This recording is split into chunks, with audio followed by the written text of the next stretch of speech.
네, 오늘 저는 자료우독에 대해 발표를 준비해 봤고, 오늘은 시간이 얼마 나올지 모르겠어서 일단 복잡도와 선형 자료 구조까지 준비를 해봤습니다. 먼저 복잡도란 문제를 해결하거나 알고리즘을 실행하는 데 필요한 메모리, 시간, 메시지 등과 같은 성능의 척도라고 합니다. 복잡도엔 시간 복잡도하고 공간 복잡도가 있는데, 먼저 시간 복잡도는 알고리즘을 실행하는 데 필요한 시간, 즉 연산 횟수의 총량을 말하고, 공간 복잡도는 알고리즘을 실행하는 데 필요한 메모리의 총량을 말합니다. 어,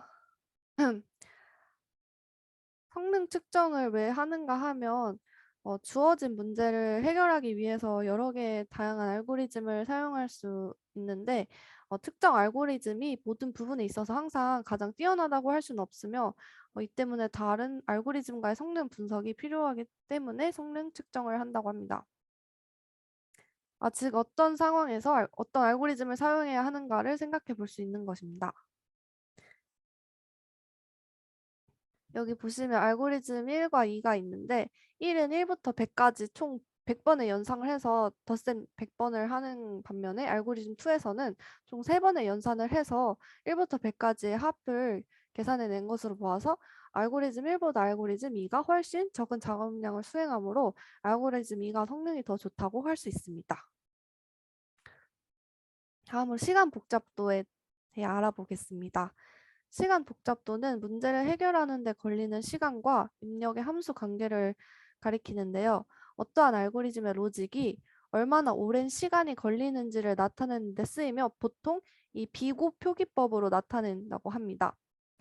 이 O(n) n제곱이 가장 오래 걸리는 시간이고, O(1)이 가장 적게 걸리는 시간 복잡도라고 합니다. 입력 크기 n의 모든 입력에 대한 알고리즘에 필요한 시간이 10n 제곱 플러스 n이라고 가정을 했을 때, 코드는 이런 식으로 나오게 됩니다. 포문을 총 2번을 돌려서 n의 제곱번을 이렇게 구해주게 되고, 10을 곱해야 되니까 포문을 또 한 번 더 10번을 돌려서 10n 제곱, 그리고 마지막으로 포문을 n번 돌려서 10n 제곱 플러스 n, 이런 식이 나오게 되는데요. 이 코드의 시간 복잡도는 O(n) 제곱이라고 할 수 있습니다. 가장 영향을 많이 끼치는 항에 상수 인자만 남겨둔 채 나머지 항은 없애고 그냥 이 n제곱만 본 것입니다. 어, 입력 크기가 커질수록 연상량이 많이 커지는 항은 n의 제곱항이고, 다른 것은 미미하기 때문에 이것만 남겨두면 된다는 이론입니다. 시간 복잡도가 왜 존재하느냐 하면, 효율적인 코드로 계산하는 데 쓰이는 척도가 되기 때문입니다. 만약 내가 쓰는 로직이 이 O(n)제곱의 시간 복잡도를 가지고 9초가 걸린다고 생각을 해봅시다. 그러면 O(n의 복잡도를 가진 알고리즘으로 개선을 한다면 3초가 걸리게 되므로, 즉 O(n) 제곱보다는 O(n)보다는 O(1)의 시간 복잡도를 지향해야 합니다. 다음으로는 공간 복잡도입니다. 공간 복잡도는 아까 말했듯이 프로그램을 실행시켰을 때 필요로 하는 자원 공간의 양을 말합니다. 정적 변수로 선언된 것 말고도 동적으로 재기적인 함수로 인해 공간을 계속해서 필요로 할 경우도 포함합니다. 이렇게 재기 함수를 쓰는 경우 스택 공간도 고려를 해야 합니다. 예를 들어 int 타입의 A 배열이 있다. 1004개의 공간을 가지고 있다 하면, 하나의 인트당 4바이트이기 때문에 4바이트 곱하기 1004만큼의 크기를 가지고 있는 것을 의미합니다. 지금 보시는 바와 같이 1부터 n까지 합을 구하는 재기 함수의 경우, n이 5라고 했을 때 스택에 쌓이는 메모리는 5 더하기 이게 썸 함수를 계속 재기적으로 5번을 호출하기 때문에, 이게 그리고 리턴이 이게 함수가 닫히는 게 총 5번 공간이 열리기 때문에, 스택에 쌓이는 메모리는 sum1 플러스 sum2, sum3 이렇게 해서 총 5개가 생기게 됩니다. 그래서 이 경우에 공간 복잡도는 ON이라고 할 수 있는데요. 하지만 단지 n번 호출했다고 해서 공간 복잡도가 항상 ON이 되는 것은 아닙니다. 이것은 n번 호출한 다른 함수인데요. 여기서도 main sum이라는 함수가 있고 sum이라는 함수가 있는데 포문을 총 돌려서 sum의 함수를 불러와서 리턴을 시키는 건데 여기서는 n번을 호출해도 스택에 쌓이는 최대 공간은 main sum 플러스 sum 이 함수이기 때문에 공간 복잡도는 O1이 된다고 볼 수 있습니다. 자료 구조에서는 이러한 시간 복잡도를 잘 생각해야 하는데요. 시간 복잡도를 생각할 때 평균 그리고 최악의 시간 복잡도를 고려하면서 씁니다.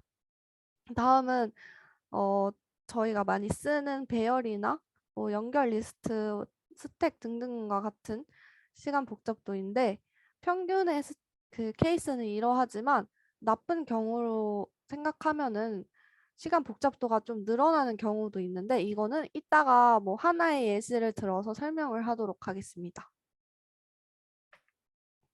선형 자료 구조는 하나의 자료 뒤에 하나의 자료가 존재하는 것으로 자료들 간의 앞뒤 관계가 1대1의 선형 관계임을 말합니다.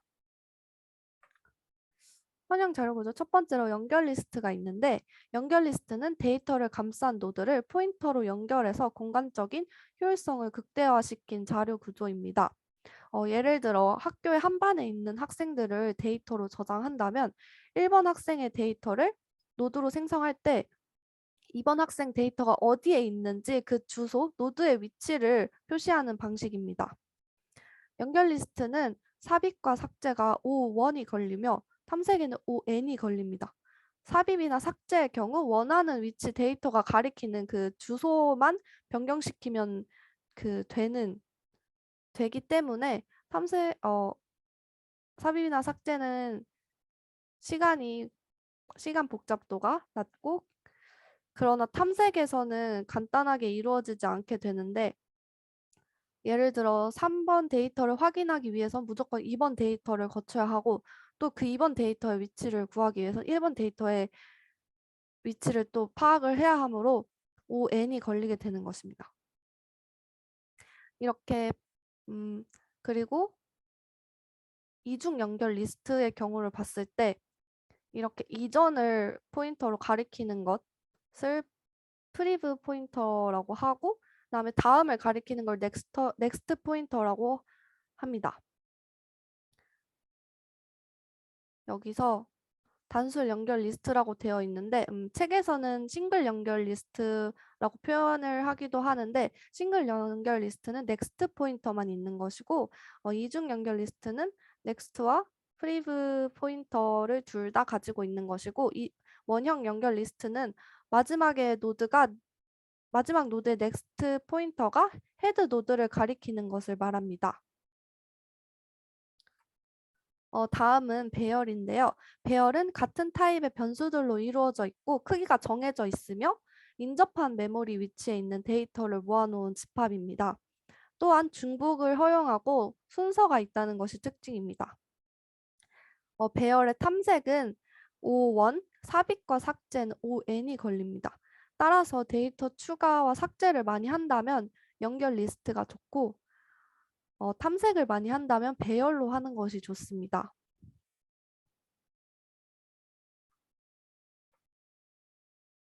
또 배열에는 랜덤 접근이 가능하다는 점이 있습니다. 이 직접 접근이라고 하는 랜덤 접근은 동일한 시간에 배열과 같은 순차적인 데이터가 있을 때 임의의 인덱스에 해당하는 데이터에 접근할 수 있는 기능입니다. 이는 순서대로 검색해야 하는 순차적 접근과는 반대입니다. 이렇게 보면 배열은 상자를 순서대로 나열한 데이터 구조이며 몇 번째 상자인지만 알면은 해당 상자 요소를 바로 끄집어낼 수 있습니다. 그러나 연결 리스트는 상자를 선으로 연결한 형태의 데이터 구조라서 상자 안에 요소를 알기 위해서는 하나씩 상자 내부를 확인해야 봐야 한다는 점이 다릅니다. 네, 다음은 벡터인데요. 벡터는 동적으로 요소를 할당할 수 있는 동적 배열입니다. 컴파일 시점에서 개수를 모른다면 벡터를 써야 하고 또한 중복을 허용하고 순서가 있고 랜덤 접근이 가능합니다. 탐색과 맨 뒤에 요소를 삭제하거나 삽입할 땐 O1이 걸리며 맨 뒤나 맨 앞이 아닌 요소를 삭제하고 삽입할 땐 ON의 시간이 걸립니다. 이 앞에 그림처럼 푸시백은 뒤에 요소를 하나씩 추가하는 건데 이 푸시백을 한다고 해서 매번 크기가 증가하는 것이 아니라 어, 2의 제곱승 플러스 1마다 크기를 2배씩 늘리는 것을 알 수 있습니다. 이 n번 푸시백을 했을 때 드는 비용이 있는데 이 비용 tn은 1 또는 1 플러스 2의 n승이 되는 것을 알 수 있는데 이 비용의 TN식이 아주 복잡한데 평균적으로 드는 비용이 3이 나오게 된다고 합니다. 그래서 1이라는 상수 시간보다는 크지만 상수 시간에 가까운 복잡도를 가진다는 것을 알 수 있습니다. 따라서 푸시백의 시간 복잡도는 O1의 시간 복잡도를 가진다고 할 수 있습니다. 그러나 이 용량은 푸시백을 하고 싶은데 만약 바로 뒤에 다른 메모리가 잡혀 있다고 하면 벡터 전체를 다른 공간에 옮겨야 하기 때문에 그때의 시간 복잡도는 ON이 되게 됩니다. 아까 제가 그 표로 보여드렸듯이 최악의 시간 복잡도의 경우가 이 경우가 되는 것입니다. 그래서 벡터를 사용할 때는 선언할 때 처음에 사이즈가 0이더라도 용량을 미리 정해 주어서 대략적인 그 용량을 리설브 해주는 습관을 들이는 것이 중요하다고 합니다. 벡터는 뒤에부터 요소를 더하는 푸시백 그리고 맨 뒤에 요소를 하나씩 빼는 팝백 그리고 원소를 지우는 이레이즈 원소를 찾는 파인드 그리고 배열을 초기화하는 클리어 함수가 있습니다.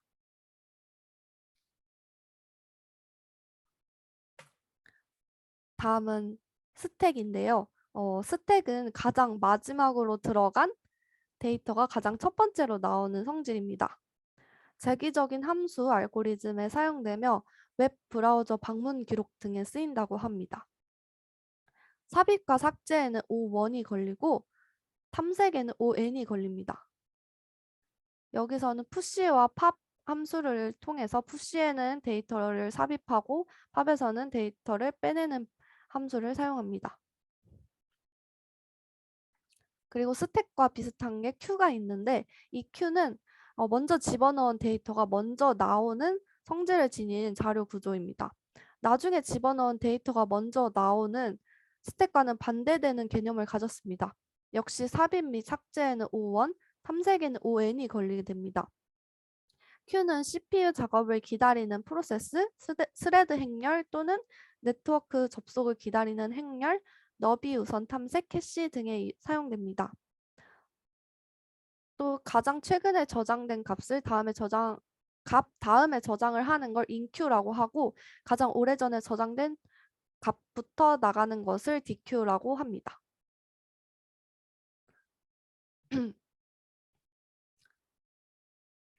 준비한 내용은 여기까지입니다.